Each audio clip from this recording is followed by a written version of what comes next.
Grabe matinding bulong ito usapang proposal sa birthday ni VNC. VNC ready na nga ba? Hello mga kalingap mga ka-EDC, isang mapagpalang araw pong muli sa ating lahat, naway nasa mabuti po tayong kalagayan at mag-iingat saan man tayo naroroon. Patuloy po natin suportahan ang ama ng Kalingap, Kuya Val Santos Matubang at Kalingap Rab. At paunawa panoorin po muna ang full video bago mag-comment para malaman ang nilalaman nito.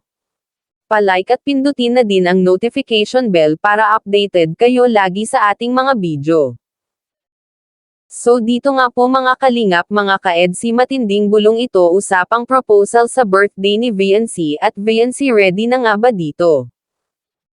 Sa upload video nga po ni Sir Olives TV, in-interview niya itong si Dr. Love at sinabi na, sa pagkakaalam ko kasi yung anak mo pag nagdebo ay may magpo-proposal. At sagot naman dito ni Dr. Love, ay grabe, sana. Marami nga po sa ating mga viewers ang nakakaisip ng ganun na baka sa debo ni VNC ay mag-propose na nga itong si Kalingap Edo.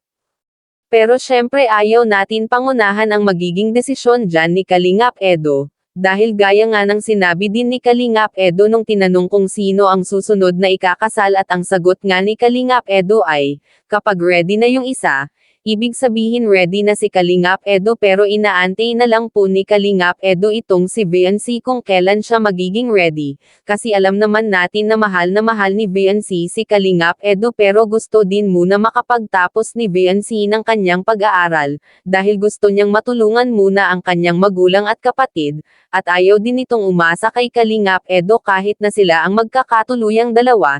Nakikita naman natin sa dalawa mapa on off cam talagang nandun na yung love nila sa isa't isa, kaya abangan na lang po natin sa debut ni VNC kung ano nga ba ang mga magaganap, kung may proposal nga bang mangyayari o wala, basta tayo na masaya ang EDC.